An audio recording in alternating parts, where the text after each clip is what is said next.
Ya, Daniel pasal 10 hari Sabtu tanggal 8 November 2025. Penglihatan Daniel di tepi Sungai Tigris. Pada tahun ketiga pemerintahan Kores, raja orang Persia, suatu firman dinyatakan kepada Daniel yang diberi nama Belteshazzar. Firman itu benar dan mengenai kesusahan yang besar. Maka dicamkannyalah firman itu dan diperhatikannyalah penglihatan itu. Ini kita lihat Daniel pasal 10 adalah penglihatan yang ketiga kali yang Daniel alami setelah di pembacaan-pembacaan sebelumnya kita lihat Daniel diperlihatkan di Daniel pasal 7 itu pertama kali penglihatan yang dia lihat itu masih dalam pemerintahan Belshazzar. Itu pemerintahan pertama, tahun pertamanya Belshazzar. Daniel dapat penglihatan vision yang pertama. Terus berikut di Daniel pasal 8 kita ingat itu pada tahun ketiga pemerintahan Raja Belshazzar dia mendapat penglihatan yang kedua kalinya. Jadi ada jarak waktu ya, ada tahun 2 tahun lah atau berapa tahun ya, karena ini tahun ketiga pemerintahan dan yang sebelumnya tahun ke-1. Nah setelah itu baru masuk ini penglihatan ketiga, ini sudah bukan lagi Belshazzar yang memerintah. Jadi ada juga tahun di mana kita lihat ada Darius ya, kalau di Daniel pasal 9 itu sudah masuk Darius yang berkuasa. Jadi setelah Belshazzar mati, ada Darius yang menggantikannya dari Media. Setelah Darius ada pemerintahan dari Kores lagi yang datang. Jadi Kores yang mengambil pemerintahan dari Babilonia dan itu dia dari orang Persia. Nah, disinilah pada tahun ketiga pemerintahan Raja Kores, di situ firman dinyatakan lagi kepada Daniel. Daniel ini luar biasa, diberi kesempatan oleh Tuhan hidup di zaman Nebukadnezar, terus nanti Belshazzar, nanti Darius, nanti Kores. Ada 4 raja di mana Daniel mendapat kesempatan untuk melayani di istana raja. Dan ini pada saat pemerintahan Raja Kores yang ketiga tahun pemerintahannya, di situ firman. Jadi firman kata-kata dari Tuhan dinyatakan lagi kepada Daniel. Nah, Daniel kita ingat diberi nama Belshazzar oleh di zaman Nebukadnezar. Nah, firman itu benar dan mengenai kesusahan yang besar. Ada firman yang dinyatakan kepada Daniel, tetapi sesuatu mengenai kesusahan yang besar. Dan ini Daniel dikatakan, maka dicamkannyalah firman itu dan diperhatikannyalah penglihatan itu. Dia nggak sekedar lewatin aja apa yang firman dia dengar dan penglihatan yang dia lihat, tetapi dia benar-benar perhatikan dan dicamkan baik-baik. Ayat 2. Pada waktu itu aku, Daniel, berkabung 3 minggu penuh. Jadi saat dia percamkan baik-baik firman itu, penglihatan itu, perkataan mengenai kesusahan besar, membuat Daniel berkabung. Dia sedih mendengar mengenai berita yang dinyatakan oleh firman kepadanya, mengenai kesusahan besar yang akan terjadi. Dan dia berkabung selama 3 minggu penuh. Ayat 3, makanan yang sedap tidak kumakan, daging dan anggur tidak masuk ke dalam mulutku, dan aku tidak berurap sampai berlalu 3 minggu penuh. Daniel nggak makan makanan sedap, dia udah biasa ya di zaman Nebukadnezar. Dia udah terbiasa dengan teman-temannya, memilih cuma makan sayur dan minum air. Jadi saat dia berkabung lagi, dia masuk berpuasa di sini lagi, dia tidak makan makanan yang sedap-sedap, yang enak-enak, daging dia tidak makan, dan anggur pun tidak masuk ke mulutnya. Dan dikatakan aku tidak berurap sampai berlalu 3 minggu penuh. Nah, berurap ini di terjemahan yang lain itu tidak bersisir, jadi tiga minggu nggak sisiran. Dan itu dia lakukan karena berkabung setelah mendengar firman yang dinyatakan kepadanya. Ayat 4, pada hari ke-24 bulan pertama, ketika aku ada di tepi sungai besar, yakni sungai Tigris, kuangkat mukaku, lalu kulihat tampak seorang yang berpakaian kain lenan dan berikat pinggang emas dari Ufas. Tubuhnya seperti permata Tarsis dan wajahnya seperti cahaya kilat. Matanya seperti sulu yang menyala-nyala. Lengan dan kakinya seperti kilau tembaga yang digilap. Dan suara ucapannya seperti gaduh orang banyak.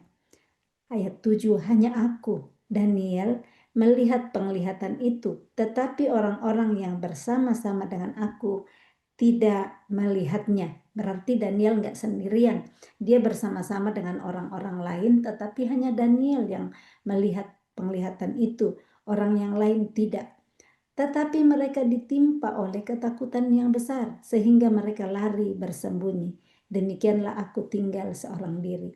Jadi orang-orang yang bersama dengan Daniel di tepi sungai Tigris itu, mereka nggak melihat penglihatan yang dilihat Daniel, ya, di mana dia lihat seorang yang berpakaian kain lenan itu ya, dengan semua penjelasan tubuhnya seperti permata Tarsis, wajahnya seperti cahaya kilat itu.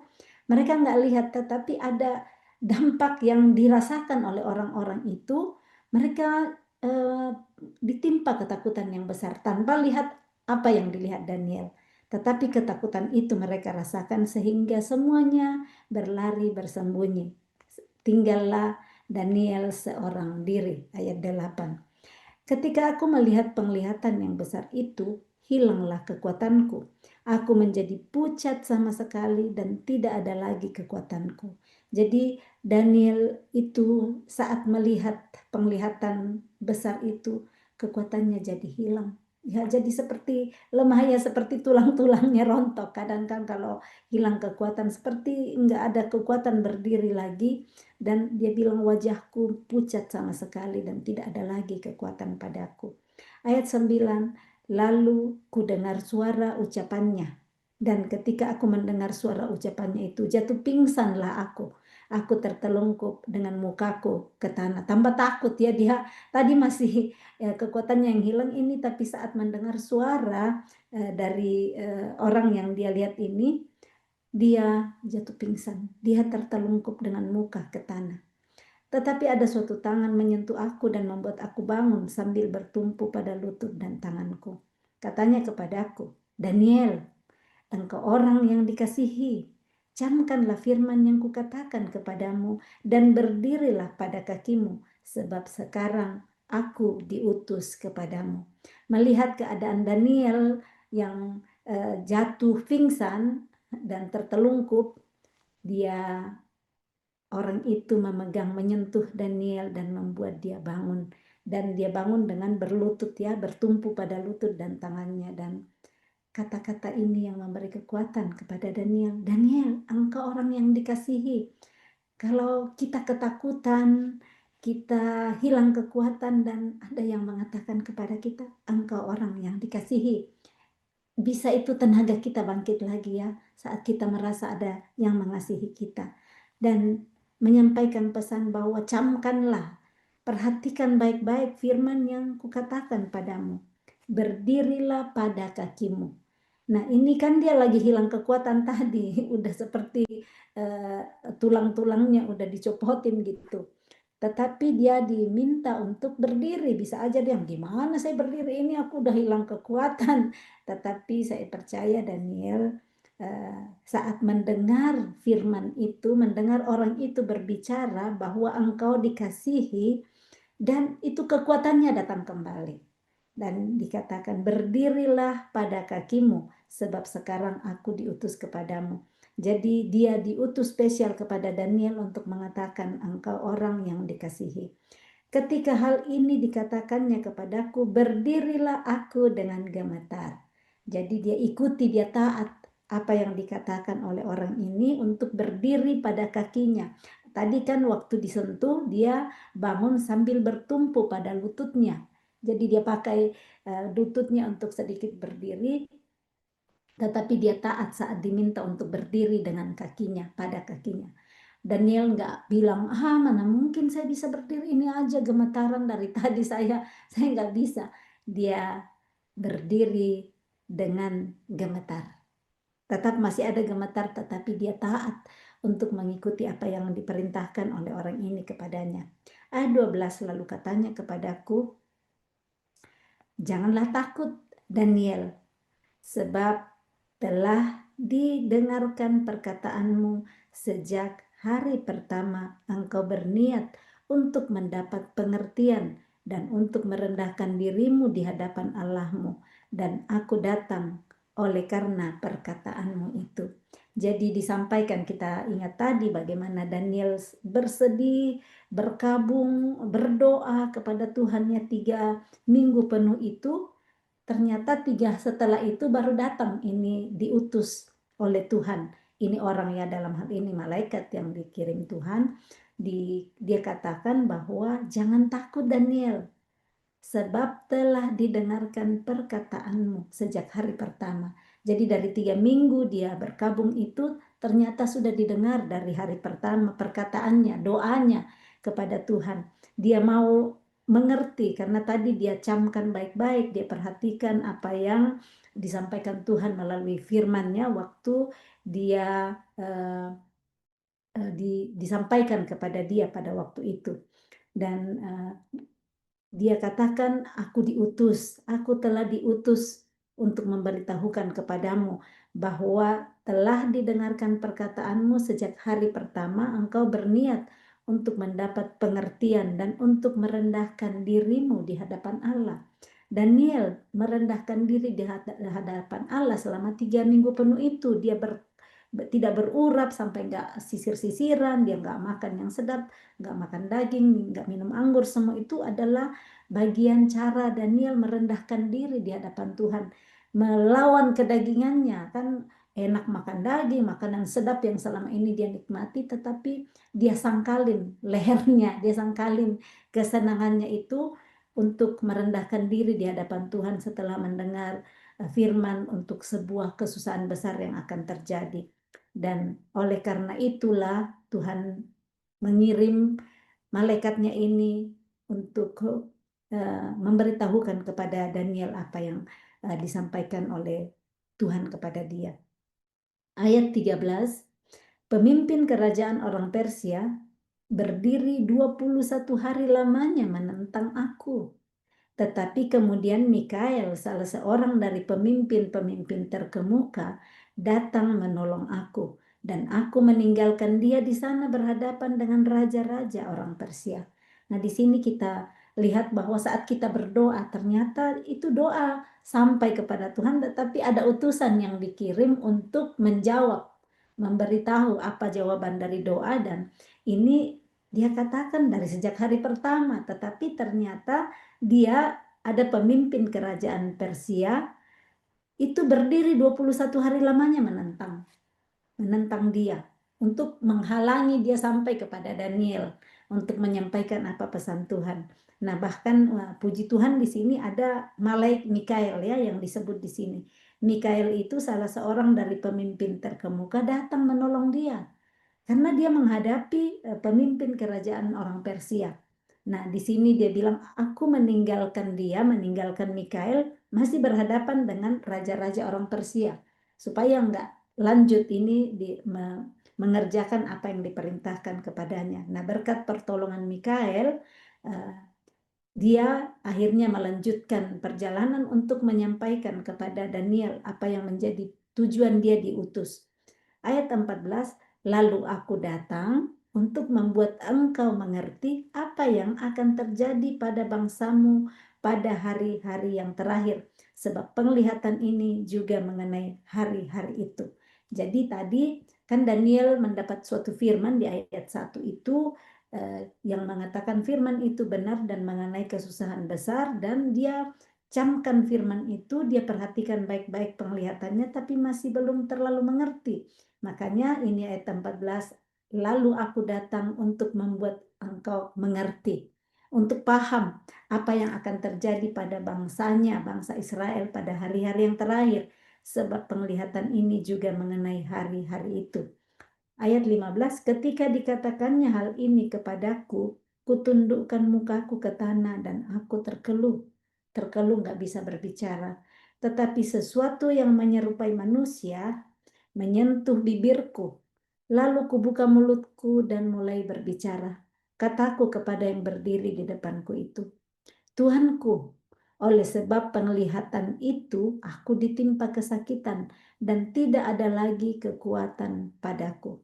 Masakan aku, hamba Tuanku ini dapat berbicara dengan Tuanku? Bukankah tidak ada lagi kekuatan padaku dan tidak ada lagi nafas padaku? Jadi ini Daniel, dia setelah mendengar perkataan tadi di ayat 14, dia tundukkan mukanya ke tanah, mendengar bahwa akan ada hal-hal besar yang terjadi pada bangsanya di hari-hari terakhir, dan dia menjadi keluh, nggak bisa bilang apa-apa, tetapi di situ yang dikatakan sesuatu menyerupai manusia menyentuh bibirnya dan dia mulai bisa berbicara kembali. Tadi udah keluh kan, aku terkeluh, tetapi dia bisa buka kembali mulutnya dan mulai berbicara. Nah, kadang ketakutan membuat kita menjadi keluh. Ketakutan karena mendengar kabar atau memprediksi di depan situasi akan seperti ini. Daniel memprediksi ya dengan penglihatan yang disampaikan kepadanya. Dia tahu bahwa ada kesusahan besar yang akan datang membuat dia jadi keluh. Dalam hidup kita kadang kita jadi keluh, tidak berani berkata-kata, tidak berani berbicara, ketakutan karena ada yang kita mungkin bisa baca ke depannya akan susah atau ke depannya akan berat sekali. Nah, saat kita hanya pandang itu dan tidak lihat bagaimana penyertaan Tuhan di dalam menghadapi situasi-situasi berat itu, kita bisa menjadi keluh seperti yang dialami oleh Daniel. Tetapi saat kita mau untuk bibir disentuh oleh Tuhan, firman Tuhan menyentuh kita, memberikan kekuatan, memberikan pengharapan bahwa masa depan kita sungguh ada bersama dengan Dia. Sekalipun yang kita lihat benar-benar gak ada harapan, tetapi kita bisa percaya apa kata firman Tuhan. Ada hal-hal yang kesusahan besar, tetapi saat kita terus berserah kepada Tuhan, selalu ada harapan di sana. Dan inilah yang Daniel alami saat sesuatu yang menyerupai manusia menyentuh bibirnya, dia mulai buka mulut lagi dan dia mulai berbicara. Dan dia mengakui bahwa oleh sebab penglihatan itu, penglihatan mengenai kesusahan yang besar itu, dia ditimpa kesakitan dan tidak ada lagi kekuatan padanya. Kadang ya kalau kita diberitahu mungkin ke depan akan seperti ini, prediksi-prediksi, kita nggak kuat menghadapi lagi. Sepertinya tidak ada kekuatan lagi untuk melanjutkan hidup. Tetapi di sini kita lihat Daniel mengakui, dan saat mengakui bahwa tidak ada kekuatan padaku, aku ditimpa kesakitan, tangan Tuhan sanggup untuk memberikan kekuatan baru. Ayat 17. Masakan aku, hamba Tuanku ini dapat berbicara dengan Tuanku? Bukankah tidak ada lagi kekuatan padaku dan tidak ada lagi nafas padaku? Bahkan dia bilang tidak ada nafas, padahal dia masih bernafas ya. Kadang kita sudah bilang, saya sudah setengah mati sekali, saya tidak bisa hidup lagi. Nah, ini Daniel bilang juga, tidak ada lagi nafas padaku, padahal dia masih bernafas. Kan ternyata kita kadang, iya setengah mati sekali saya hadapi ini hidupku. Saya sudah setengah mati ya. Nafas sudah tidak ada, padahal di depan masih bernafas dengan tidak butuh oksigen untuk lanjutkan bernafas ya. Dan ini kita belajar, Daniel pun ternyata segitu mengalami bahwa tidak ada lagi kekuatanku. Aku nggak bisa lagi berbicara dengan Tuanku. Aku nggak bisa lagi berdoa. Kan kadang bilang, sampai berdoa aku tidak bisa lagi berdoa. Saya tidak bisa berdoa lagi. Saya tidak bisa puji-pujian lagi. Saking beratnya apa yang saya pikirkan akan terjadi ke depan dalam hidup saya. Kalau sudah lihat fakta hari ini ya, kita lihat fakta, membayangkan yang di depannya lagi tambah ketakutan. Seperti itu yang Daniel rasakan. Dan Disinilah kita lihat bahwa kadang kita rasa tidak ada kekuatan, tidak ada nafas, sudah setengah mati. Padahal Tuhan masih terus memberikan kehidupan kepada kita. Kata-kata setengah mati sering sekali kita dengar, ya mari kita mulai memperkatakan apa yang baik dalam hidup kita. Kita percaya saya hidup, bukan setengah hidup, bukan setengah mati, tetapi saya hidup penuh dengan kelimpahan daripada Tuhan. Supaya kita berjaga-jaga dengan kata-kata kita, supaya kita terus memperhatikan seperti pembacaan kita di Lukas kemarin ya, bagaimana Zakaria memperkatakan ketidakpercayaannya saat malaikat Gabriel datang memberitahu bahwa istrinya akan mengandung. Dan seperti inilah yang dialami Daniel. Dia bilang, aku nggak ada kekuatan lagi dan aku tidak ada lagi nafas padaku. Ayat 18. Lalu ia yang rupanya seperti manusia itu menyentuh aku pula dan memberikan aku kekuatan. Dan berkata, hai engkau yang dikasihi, janganlah takut, sejahteralah engkau, jadilah kuat, ya jadilah kuat. Sementara ia berbicara dengan aku merasa kuat lagi dan berkata, berbicaralah kiranya Tuanku, sebab engkau telah memberikan aku kekuatan.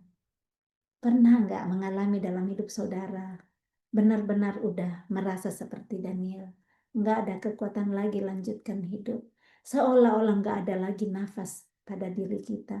Dan Tuhan kirim seseorang, mungkin kita teleponan kah, kita WhatsAppan kah, yang memberi kita semangat baru, memberi kekuatan baru. Tuhan kirim orang-orang yang memberikan kepada kita kata-kata yang bisa menguatkan, yang berkata, hai engkau yang dikasihi, karena kita merasa tertolak, kita merasa nggak dikasihi lagi, kita merasa ditinggalkan. Kalau ada yang datang berkata, hai engkau yang dikasihi, padahal kita sementara merasa tertolak, kita sementara self-pity melihat diri kita ditinggalkan. Dan kalau ada kata-kata, hai engkau yang dikasihi, bangkit nggak semangat kita? Pernah mengalami nggak seperti itu? Dalam menjalani perjalanan hidup, saya mengalami seperti ini, merasa ditinggalkan, merasa nggak dikasihi, dan Tuhan kirim orang yang tepat untuk memberikan kekuatan seperti Daniel ini, dan berkata engkau dikasihi. Nah, tinggal mau nggak percaya bahwa kita dikasihi. Padahal dalam fakta, bagaimana saya dikasihi, saya tertolak, saya ditinggalkan, saya ketakutan, tetapi percaya nggak apa yang disampaikan kepada kita? Seperti Zakaria, percaya nggak kalau istrinya Elizabeth akan mengandung? Seperti Maria, kan ini pembacaan kita kemarin di Lukas 1 ya. Maria, dia yang perawan dan dikatakan akan mengandung. Kunci adalah apakah kita mau percaya? Saat kita merasa nggak dikasihi, terus ada yang bilang, hai engkau yang dikasihi. Mau percaya apa tidak? Itu jawaban ada pada diri kita. Mempercayai Tuhan mengasihi saya di saat saya merasa tidak dikasihi oleh manusia, oleh sesama. Dan itu saat kita pegang, kita percayai, itu akan membangkitkan kembali kekuatan kita. Jadi dia katakan, hai engkau yang dikasihi, janganlah takut. Artinya kan memang Daniel sangat ketakutan. Saat kita takut menghadapi masa depan, saat kita takut melihat apa yang akan terjadi di depan saya. Dan Tuhan bilang, jangan takut. Mau nggak saya percaya untuk tidak takut dengan semua yang kita sudah pasang skenario untuk hidup kita di depan, melihat fakta yang ada hari ini. Dikatakan sejahtera engkau, padahal melihat bahwa hari ini bagaimana saya mau sejahtera kalau di depan ada kesusahan besar yang menanti. Tetapi dikatakan sejahtera engkau, yang sangat lemah sudah nggak ada tenaga, dikatakan jadilah kuat, ya jadilah kuat. Nah, Daniel saat itu menerima, mempercayai apa yang didengarnya, imannya timbul karena iman timbul dari pendengaran kita. Saat kita mendengar firman Tuhan, mendengar firman Kristus. Nah, bisa juga kita hilang iman kita saat kita dengar kata-kata orang yang menjatuhkan iman kita, yang berkata, "Tidak mungkinlah, kalau sudah seperti ini, tidak akan mungkin bisa pulih. Tidak akan mungkin bisa sembuh lagi. Nggak akan mungkinlah kamu dapat posisi itu karena ya sudah ada orang lain." Tetapi saat mau percaya apa kata Tuhan. Percaya apa kata Tuhan, bukan apa kata manusia. Dengan percaya apa kata Tuhan, iman kita bangkit, kekuatan kita bangkit, dan itu yang dialami oleh Daniel. Sementara ia berbicara dengan aku merasa kuat lagi. Kita yang lagi mulai takut lagi hari ini, kita yang merasa nggak dikasihi, kita yang nggak merasa sejahtera, kita yang merasa lemah. Firman Tuhan datang hari ini untuk bangkitkan kembali iman kita, untuk melihat bahwa sekalipun manusia meninggalkan aku, Tuhan menyambut aku. Kata Raja Daud yang ditinggalkan, bahkan mau dibunuh oleh mertuanya sendiri, dia kuatkan hatinya dengan firman Tuhan. Dia kuatkan hatinya senantiasa. Kita yang harus bangkitkan kekuatan dalam jiwa kita. Bangkitlah hai jiwaku, pikiranku, perasaan dan kehendakku bangkit. Dengan cara apa? Ingat perkataan-perkataan Tuhan. Jangan lihat fakta-fakta di depan yang mau membuat kita tertelungkup, yang membuat kita nggak ada kekuatan seperti yang dialami Daniel. Selanjutnya berbicaralah kiranya Tuanku, sebab Engkau telah memberikan aku kekuatan. Tuhan sanggup memberikan kita kekuatan baru di saat kita nggak punya lagi kekuatan. Di saat kita nggak punya harapan, Dia sanggup untuk memberikan kita kekuatan yang baru. Kalau kita mau mempercayai Dia, kalau kita mau menangkap firman-Nya dan percaya apa yang Dia katakan. Seperti Zakaria, jangan sampai seperti Zakaria, dia nggak percaya, dia bisu selama istrinya hamil. Sampai anaknya lahir, baru dia bisa berkata-kata kembali. Percaya apa yang Tuhan katakan kepada kita hari ini. Ayat 20, lalu katanya, tahukah engkau mengapa aku datang kepadamu? Sebentar lagi aku kembali untuk berperang dengan pemimpin orang Persia, dan sesudah aku selesai dengan dia, maka pemimpin orang Yunani akan datang. Namun demikian, aku akan memberitahukan kepadamu apa yang tercantum dalam kitab kebenaran. Tidak ada satupun yang berdiri di pihakku dengan tetap hati melawan mereka, kecuali Mikael pemimpinmu itu. Amin. Jadi kita lihat bahwa utusan-utusan Tuhan pun seperti ini, belum disebutkan siapa ya, ini ditulis seperti orang ya, seseorang itu datang, ada perlawanan dari pihak musuh yang mencoba menghalangi, dan sepertinya dia bilang tidak ada satupun yang berdiri di pihakku dengan tetap hati melawan mereka kecuali Mikael. Jadi mungkin dalam perjalanan hidup kita cuma satu orang yang ada di pihak kita. Mungkin cuma satu keluarga yang bersama-sama mengerti keadaan kita. Yang lain-lain sudah bertolak belakang dengan kita. Yang lain-lain sudah tidak menolong kita. Tetapi biarpun ada satu, tetapi Tuhan bisa pakai satu orang itu untuk membuat kita tetap teguh berdiri, untuk membuat kita bisa sampai menyelesaikan pertandingan yang Tuhan sudah percayakan kepada kita. Nah, pelajaran Daniel pasal 10 ini untuk kita terus percaya apa kata Dia, untuk melihat hidup kita sebagaimana Tuhan melihat kita, untuk setiap perasaan-perasaan di jiwa kita yang merasa nggak dikasihi, merasa nggak sejahtera, merasa ketakutan, merasa lemah.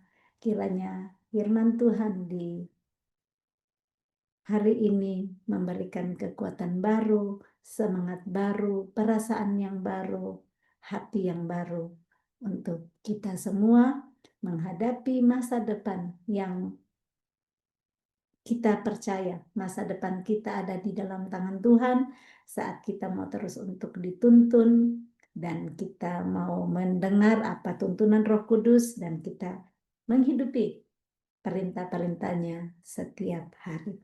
Salam kasih, Tuhan Yesus memberkati. Shalom.